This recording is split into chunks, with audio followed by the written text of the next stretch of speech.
messieurs, très heureux de vous accueillir. Soyez les bienvenus dans notre émission d'Ado Kids Night, le premier aventure de la night.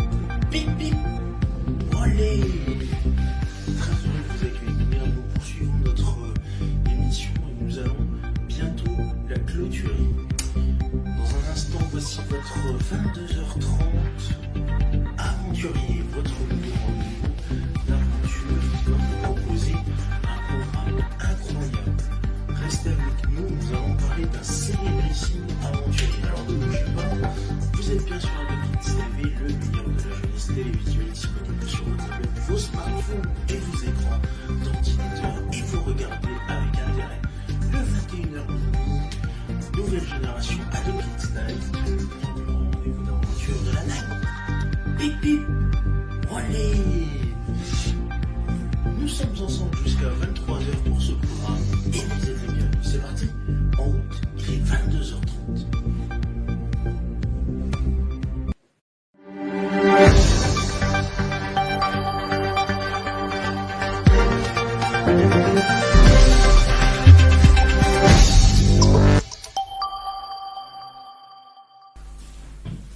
Hey, bonsoir à tous. Madame, mademoiselle, monsieur, bonsoir et bienvenue pour ce 12e numéro du 22h30 aventurier. Soyez bienvenus sur Ado Kids TV, le meilleur de la jeunesse télévisuelle disponible sur vos tablettes, vos smartphones et vos écrans d'ordinateur et prochainement à la télévision. Vous regardez le 21h minuit nouvelle génération Ado Kids Night, le premier grand rendez-vous d'aventure de la night. Bip bip, olé, très heureux de vous accueillir pour de nouvelles aventures. Quel est notre programme de ce soir? Eh bien oui, je vous ai dit, nous allons terminer notre aventure avec l'ami Fernand de Magellan. Nous allons parler cette fois-ci de son grand voyage. Le 22 mars 1518, Charles Ier nomme Magellan et Falero capitaine pour que ces derniers partent à la recherche des îles aux épices, et en juillet, les élèves au grade de commandeur de l'ordre de Santiago. Le roi leur octroie le monopole sur la route découverte pour une durée de 10 ans, leur nomination comme gouverneur des terres et des îles qu'ils rencontreraient, avec 5% des gains nets qui en découleraient, un 20e des gains du voyage, le droit de prélever 1000 ducats sur les prochains voyages, payant seulement 5% sur les surplus, la concession d'une île à chacun, mis à part les six plus riches, desquels ils ne recevraient qu'un 15e. L'expédition est essentiellement financée par la couronne et pourvue de 5 caracs, navires caractérisés par leur coque arrondie, et leurs 2 hauts châteaux avant et arrière, réarmés et équipés en vivres pour 2 ans de voyage. De multiples problèmes surgissent dans la préparation de ce voyage. Insuffisance pécuniaire, manigance du roi du Portugal qui cherche à les faire arrêter, méfiance des Castillans envers Magellan et les autres Portugais engagés, sans oublier le caractère difficile de Falero. Finalement, grâce à la ténacité de Magellan, l'expédition voit le jour. Par l'entremise de l'évêque Juan Rodriguez de Fonseca, ils obtiennent l'implication du marchand flamand Cristobal de Haro, qui fournit une partie des fonds et des marchandises à troquer. La flotte lève l'ancre de Séville le 10 août 1519, mais doit atteindre le 20 septembre pour hisser les voiles et quitter Sanlúcar de Barrameda avec 237 hommes répartis sur 5 navires, la Trinidad, nef amiral commandé par Magellan, le San Antonio commandé par Juan de Cartagena, la Concepción commandé par Gaspar de Quesada, le Santiago commandé par Juan Serrano et la Victoria commandée par Luis de Mendoza. Des équipages sont formés d'hommes provenant de plusieurs nations. Paul Tessier écrit: outre les Espagnols, il y avait parmi eux des Portugais, des Italiens, des Grecs et même des Français, de sorte qu'on peut parler en un sens d'un personnel européen. Donc sur la Trinidad, donc 110 de tonnage, 62 en équipage, un supplétif sera débarqué aux Canaries, navire commandé par Magellan. Il finit arraisonné par les Portugais aux Moluques, avec 20 marins ayant survécu à une dramatique tentative de traversée du Pacifique. Le San Antonio, 120 de tonnage, 55 personnes d'équipage, déserte l'expédition dans le détroit de Magellan et regagne Séville le 6 mai 1521. La Concepción, de 90 de tonnage et 44 membres d'équipage, un supplétif montera à bord aux Canaries, navire abandonné et brûlé devant l'île de Bohol, près de Cebu, en raison du manque d'hommes d'équipage. Le Santiago, 75 de tonnage et 31 membres d'équipage, 2 supplétifs monteront à bord aux Canaries, naufragés le 3 mai 1520 dans les parages du Rio Santa Cruz. Et enfin, le Victoria, avec 85 de tonnage et 45 membres d'équipage, un supplétif montera à bord aux Canaries, seul navire à réaliser la circumnavigation. À l'arrivée, ils ne sont plus que 18 Européens et 3 Moluccois, mais 12 de leurs compagnons européens et un Moluccois, faits prisonniers par les Portugais au Cap-Vert, rejoignent Lisbonne puis Séville quelques semaines après. Un des membres de l'expédition, l'Italien Antonio Pigafetta, tient un journal de voyage. C'est grâce à lui que nous sont parvenus non seulement le récit complet du voyage, puisqu'il a fait partie des 18 survivants revenus le 6 septembre 1522, mais aussi des informations sur les mutins. En effet, des 5 capitaines de l'expédition, il semblerait qu'au moins 3 ne partagent pas les vues de Magellan, au point que certains veulent se débarrasser de lui. Après un bref séjour aux îles Canaries, 4 mois passent et la flottille arrive près des côtes du Brésil en décembre 1519. Elle bat pavillon espagnol et le Brésil est une colonie portugaise. Après une brève escale pour se ravitailler à la Ponta de Baleia, près de l'archipel des Abrolhos, Magellan décide le 13 décembre 1519 de jeter l'ancre dans la baie de Santa Lucia, aujourd'hui connue sous le nom de Rio de Janeiro, qu'un de ses pilotes, João Lopes Carvalho, connaît bien pour y avoir séjourné 7 ans auparavant. Celui-ci y retrouve Juanillo, 7 ans, le fils qu'il avait eu d'une indienne et qu'il va embarquer sur la Concepción. Fin décembre 1519, après une escale de 14 jours, la flotte prend la direction du sud pour essayer de contourner l'Amérique du Sud. L'été austral se termine et plus Magellan navigue vers le sud, plus il fait froid. Il décide d'hiverner en Patagonie, c'est-à-dire en Argentine. Le 31 mars 1520, la flotte trouve donc refuge dans un estuaire abrité qu'il nomme port de San Julián. C'est ici qu'éclate la mutinerie de Pâques. Magellan la surmonte, mais avec de lourdes conséquences. Des équipages se soulèvent le 1er avril sous la conduite de Juan de Cartagena, Luis de Mendoza et Gaspar de Quesada, qui s'inquiètent du tour que prend le voyage, doutent de l'existence de ce passage vers l'ouest et surtout de leurs chances de survie dans ces régions froides et désertes. Magellan et les marins qui lui sont restés fidèles parviennent habilement à se défaire des mutins. Mendoza est tué par surprise par le prévôt Gonzalo Gómez de Espinosa. Quesada est exécuté après jugement. Juan de Cartagena et le prêtre Pedro Sanchez de la Reina sont abandonnés sur le rivage de Patagonie avec une épée et un peu de pain. La peine à laquelle sont condamnés 40 autres mutins, dont Juan Sebastián Elcano, est finalement amnistié.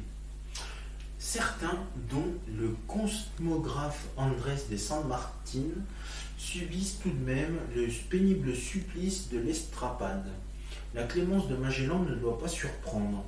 Il avait besoin de tous pour poursuivre son voyage, comme l'écrit Stefan Zweig. Comment poursuivre le voyage si, en vertu de la loi, il fait exécuter un 5e de ses équipages?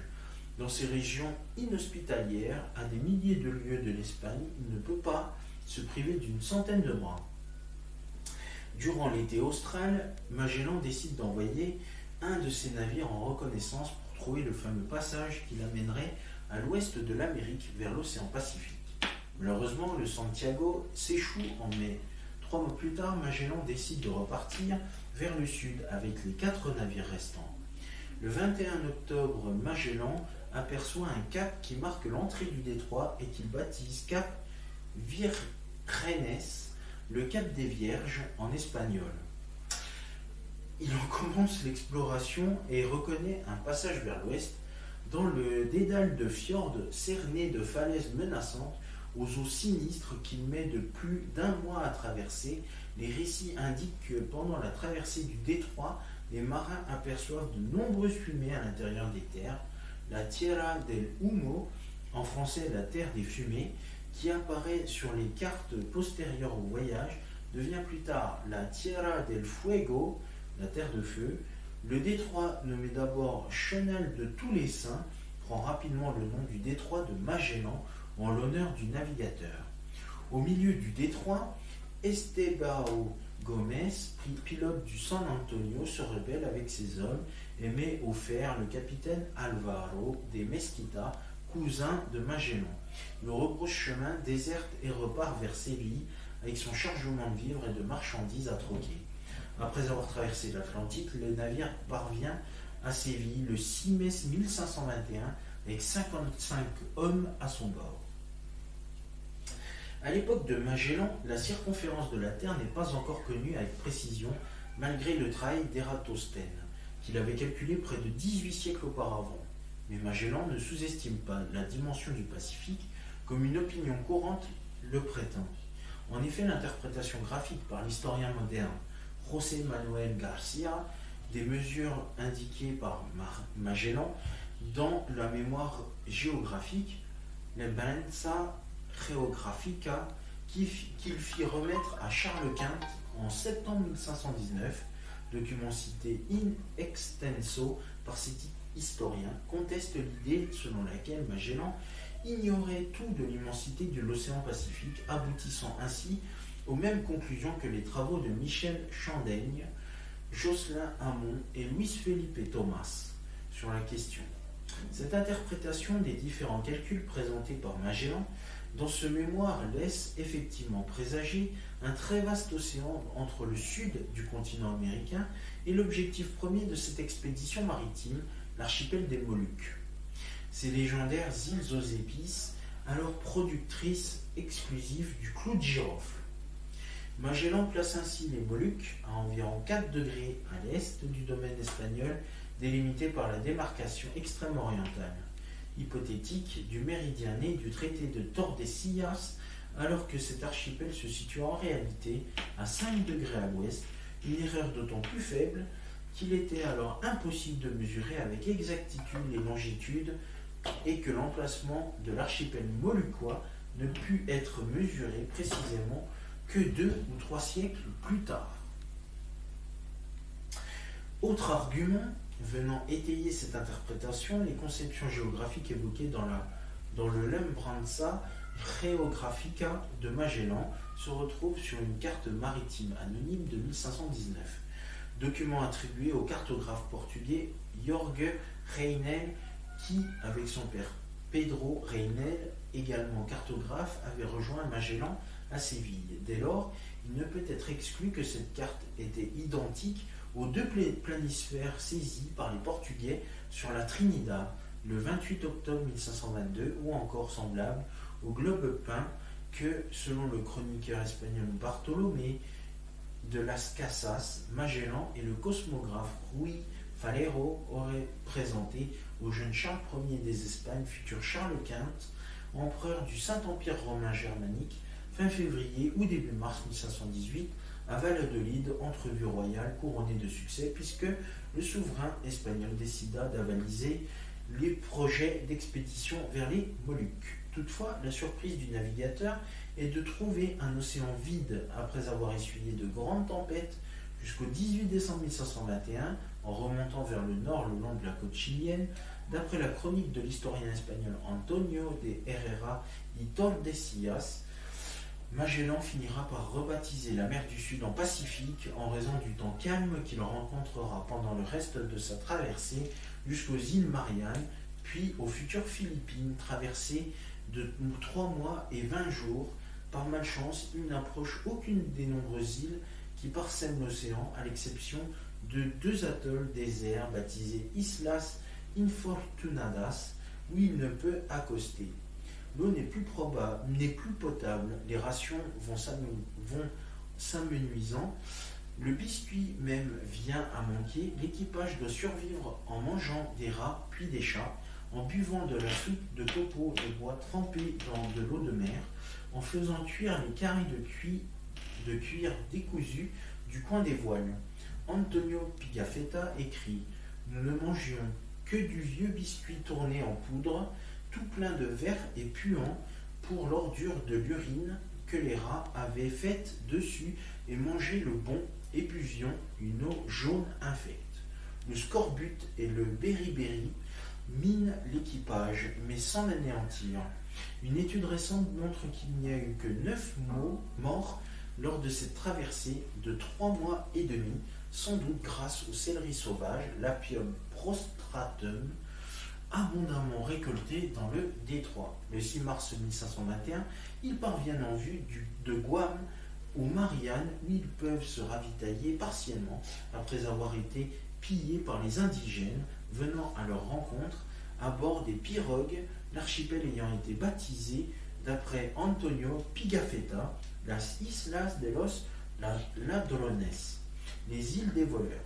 Ils font voile ensuite pour les Philippines et débarquent le 17 mars sur l'île d'Omonon. Et c'est là-dessus que nous allons terminer. Et ben non, ce n'est pas la fin, puisqu'il reste encore une bonne partie ensemble avant de pouvoir conclure notre aventure avec Fernand de Magellan.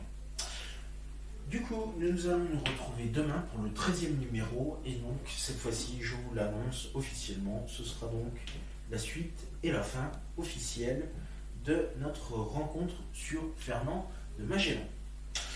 Il ne reste plus beaucoup. Tous les épisodes du 22h30 Aventurier et tous ceux du 21h minuit Nouvelle Génération, ainsi que du 17-20 et du 14-17 sont à retrouver bien évidemment sur la plateforme YouTube que vous connaissez par cœur, AdoKids TV, et vous pourrez retrouver AdoKids TV sur Facebook, Instagram, X, bien évidemment, pour pouvoir commenter, liker, partager et surtout abonnez-vous. C'est la fin de cette émission, merci à vous de votre fidélité et de nous avoir suivis. Je vous souhaite de passer une excellente soirée, une douce nuit. Bonne nouvelle, dans un instant vous allez retrouver le 23h Mobigo qui va vous proposer de partir à l'aventure, à la découverte du réseau de transport en commun Ginko. C'est à Bezac, Besançon, pour les derniers numéros avant de partir dans une autre ville. Voilà, je vous remercie, je vous embrasse bien fort, je vous souhaite une excellente soirée et une douce nuit. À demain, même lieu, même heure. Merci, salut.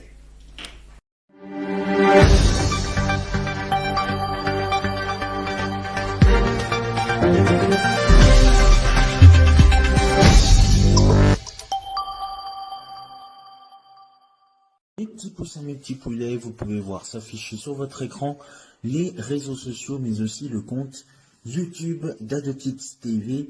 Commentez, likez sur Facebook et Instagram et abonnez-vous à la chaîne YouTube d'AdoKids TV. Et c'est la fin de notre 21h30 Géo, de notre 22h30 Aventurier. Merci à vous de votre fidélité et de nous avoir suivis. Prochain rendez-vous demain pour de nouvelles aventures. La suite de vos programmes avec le 23h Mobigo vous attend pour la découverte d'un réseau de transport en commun dans une ville. Je vous souhaite une excellente soirée sur AdoKids TV. Merci. Salut.